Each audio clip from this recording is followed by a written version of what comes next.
नमस्कार, आदाब, सत श्री अकाल। दो टूक सीधी बात प्रोग्राम लेकर एक बार फिर मैं आपकी खिदमत में हाजिर हूँ। जैसा कि आप जानते हो, मैं जहाँ भी जाता हूँ वहाँ के कल्चर और संस्कृति से आप लोगों को रूबरू करवाता हूँ। आज मैं नागार्जुन कल्चर सेंटर चंडीगढ़ में खड़ा हूँ। 4 तारीख से लेकर 24 तारीख तक चलने वाला ये स्कल्पचर कैंप, ये राशियों पे कार्य करना था। मैंने कैप्रिकॉर्न यानी मकर राशि के ऊपर कार्य किया और इसमें आधी ये बकरी है और आधी मछली बनाई है। ये ऑलरेडी सिंबल है राशियों का, पर मेरी खुद की टॉरेंट राशि है और मैं जहाँ आके मकर राशि पे काम करना पड़ा और मेरे लिए एक अलग अनुभव रहा और कई सारे कलाकारों से जहाँ मुलाकात हुई और कई महान हस्तियों ने इस कैंप में शिरकत दी। आइए जानते हैं एक ऐसे ही कलाकार से जो हमारे साथ हैं इस वक्त, उनके बारे में जानते हैं। जैसा कि आप जानते हैं, मैं हर बार आप लोगों को किसी न किसी महान हस्ती से रूबरू करवाता हूँ। आज हमारे साथ बेहद ही ख़ास मेहमान प्रशांत सरकार जी हैं और उनकी वाइफ हैं साथ में, और अभी इन्हीं से जानते हैं कि इन्होंने कहाँ से अपनी BFA की और कैसे फील्ड में काम कर रहे हैं। नमस्कार प्रशांत जी। नमस्कार। नमस्कार। आप बताइए। आप सभी को नमस्कार। और यहाँ पे हम लोग कलाग्राम में अभी मौजूद हैं। हम लोग मैंने और कीर्ति ने दोनों ने कॉलेज ऑफ आर्ट से BFA किया है और 91 के बैच के हैं। दोनों आर्टिस्ट हैं।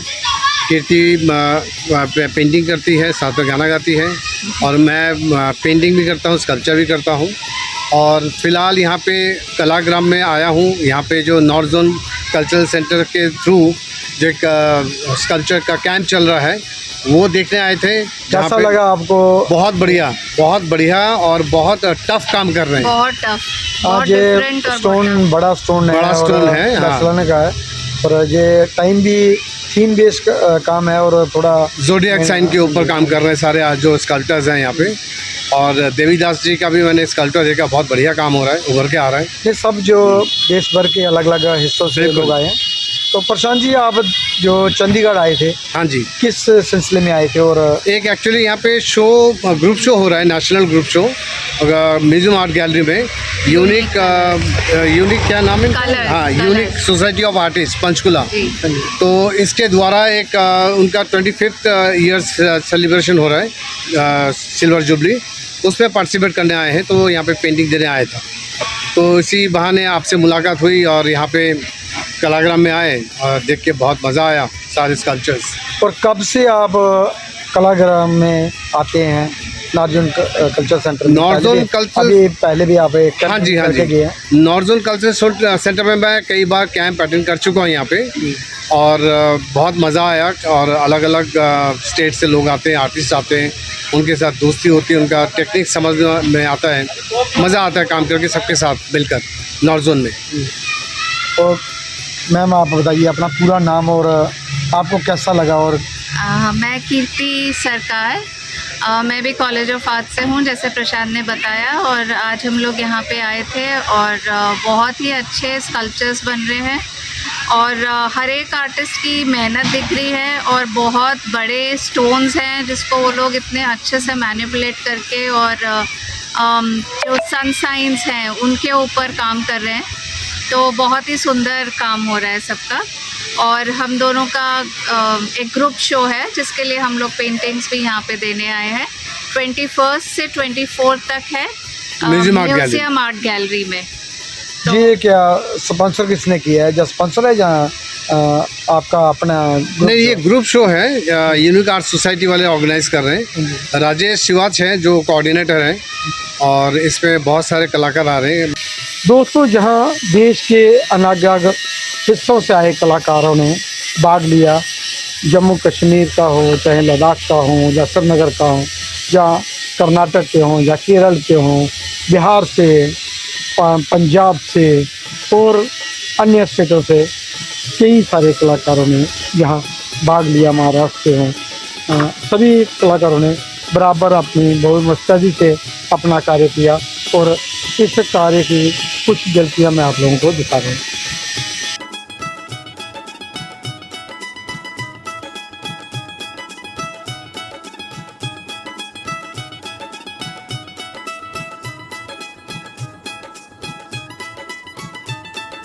सिमरजीत सिंह शेखा, नरिंदर सिंह जियासमलोवा, अजेश कुमार कंडलूर, इकबाल मोहम्मद, सोनल कन्नम कुलरानगर, देवीदास खत्री, सुरकला अप्पला राजू, अभिषेक सिंह, अजय मिस्त्री, राजेंद्र कुमार, शुभम संतोष सालवे, श्री गुरप्रीत लद्दाख, जगदीप सिंह जौली। दोस्तों ये रहता है प्रोसेस। पहले पत्थर पे ड्राइंग की जाती है मैकेट के हिसाब से, जहाँ अपने माइंड में जो सेट किया है उसी राशि को लेकर जो हम काम कर रहे थे उसकी ड्राइंग, फिर उसकी छटाई की जाती है। जो फालतू का पत्थर होता है, जहाँ ड्राइंग से बाहर का हिस्सा होता है, उसको काटा जाता है, छाटा जाता है।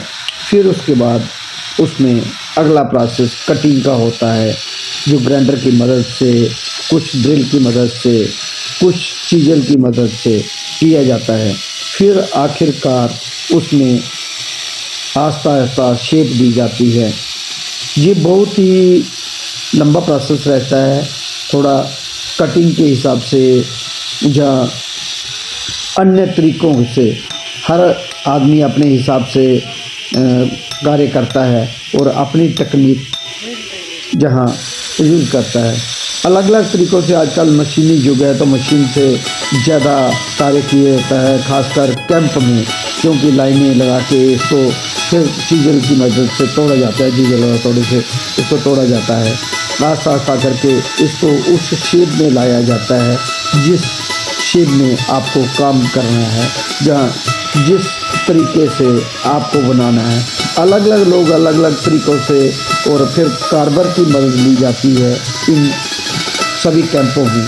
जो भी बड़े पत्थर होते हैं मैनुअल भी होते हैं, जहाँ खुद भी कार्य किया जाता है। जो छोटे काम होते हैं, समय की कमी के कारण मशीन का ज़्यादा से ज़्यादा इस्तेमाल किया जाता है और इसमें बहुत सारा ध्यान रखा जाता है अपने आप का भी, और काम करने के तरीके से भी ज़्यादा कटिंग ना हो जाए, जहाँ ज़्यादा फालतू कहीं उतर ना जाए। फिर अलग अलग तरीक़ों से कार्य किए जाता है।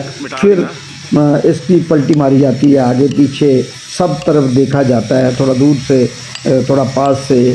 फिर लगातार कार्य करने के बाद ये एक शेप बन के तैयार होती है।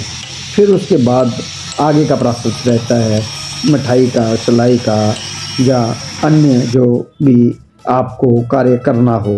लास्ट में इस कार्य को तैयार किया जाता है, पलटियाँ मारी जाती हैं। जैसे वो अलग अलग तरीक़ों से वन साइड पहले किया जाता है, सेकंड साइड किया जाता है। बड़ा पत्थर होता है इसलिए इसको विभिन्न प्रकार से सभी एंगलों से देखा जाता है और कार्य किया जाता है। ऐसे ही कार्य करके कुछ दिन लगते हैं। ये लंबा प्रोसेस होता है, इसलिए इन कार्यों को बहुत मुस्तैदी के साथ किया जाता है और सब साइड का ध्यान रखा जाता है। बराबर बैलेंस हो, विजुअल फिजिकल बैलेंस का भी ध्यान रखा जाता है। लाइट एंड शेड का भी कुछ लोग इसमें यूज़ करते हैं। जो पुरानी तकनीक है, बहुत सारे रोदा के कार्य में या आप रामकिंकर के कार्य में देखने को मिलती हैं, हनिक मूर के कार्य में देखने को मिलती है। ऐसे हजारों कलाकारों ने सदी में अलग अलग तरीक़ों से अपना अपना कार्य किया और उसी की मदद से भी आज अपना स्कल्पचर तैयार करते हैं। मशीनी युग है, पत्थर हार्ड होता है, वो समय कम होता है, तो फिर इन चीज़ों का ध्यान रख के कार्य किया जाता है। फन का भी कैंप में एक अलग मज़ा होता है और कार्य के साथ कलाकार खेल कूद करता है और अपना इंजॉय भी करता है। और इसी में कलाकारों के साथ जो गेट टुगेदर होते हैं, कलाकारों को एक दूसरे का कार्य के बारे में समझने का मौका मिलता है। फिर अलग अलग तरह की तकनीक का मालूम पड़ता है, हम किस तकनीक में कर रहे हैं, वो किस तकनीक में, चाहे इंडियन हो या वेस्टर्न हो, सबकी तकनीक अपनी अपनी होती है, वो अपने अपने तरीके से कार्य करते हैं। इस कैंपों में बहुत सारे तरीके यूज होते हैं, जो शॉर्ट तरीके होते हैं। हर कोई अपने अपने हिसाब से कार्य करता है और विभिन्न विभिन्न तकनीकों का मालूम पड़ता है। कोई ज़्यादा काटता है, कोई कम काटता है, कोई मास्क लगाता है तो कोई बिन मास्क के करता है। सब कोई अपने अपने तरीके से जैसा उनको कंफर्टेबल रहता है उसी तरह कार्य करता है। फिर पहला दिन, दूसरा दिन, तीसरा दिन ऐसे करते करते अंतिम दिन फाइनल तौर पे पहुंचने की बारी आती है, तो छोटी छोटी चीज़ों का ध्यान रखा जाता है। जो छोटे मोटे कहीं रह ना गया हो, कहीं बीच में टेक्सचर देना है, या कहीं इसको रगड़ाई करनी है, जहाँ कहीं छोटे मोटे कट रह गए हैं उनको निकालना है। इन सब का कैंप के दौरान ही सब तरीक़ों से कार्य किया जाता है। लास्ट में इसको फाइनल बत्तियों से तैयार किया जाता है, पॉलिशिंग की जाती है, फिर उसके बाद जो कार्य बनकर तैयार होता है। बहुत सारे कलाकारों से जब मिलते हैं, एक दूसरे की राय लेते हैं और कैसा काम लगा, लोगों के व्यूज़ लेते हैं, तो उससे पता चलता है कि कार्य कहाँ तक पहुँचा है। फिर खुद को कमियां महसूस भी होती हैं, अगर समय कम हो तो कैसे इसको जल्दी से जल्दी निपटाना है, वो कोशिश भी की जाती है। अपना कार्य हो, अपनी जगह हो, या अपने स्टूडियो में काम करना हो, तो फिर तो उसको अपने हिसाब से किया जाता है, समय की कोई पाबंदी नहीं रहती। जो इस तरह के कैंप होते हैं, कम टाइम में सरकारों को भी वहीं पे लगाना होता है, उसी दौरान और डिस्प्ले करना होता है कार्य, और फिर समय भी कम होता है। उसी हिसाब से कलाकार कार्य करता है और अपना समय भी यूटिलाइज करता है, और साथ साथ फन का भी पूरा ध्यान रखता है, अपने कार्य के साथ पूरा मज़ा लेता है। जिस तरीके से हो सके उस तरीके से वो कार्य करने की कोशिश करता है।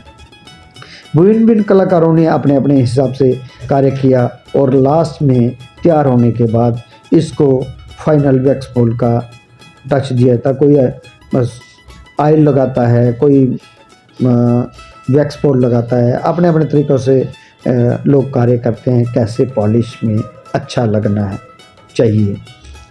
जनता कार्य देखती है, बहुत सारे लोग आते हैं, कार्य को देखते हैं और सेल्फियाँ लेते हैं। आजकल एक ट्रेंड बन गया है सेल्फी का, और दूसरे के काम को अपना दिखाने की कई कोशिश करते हैं।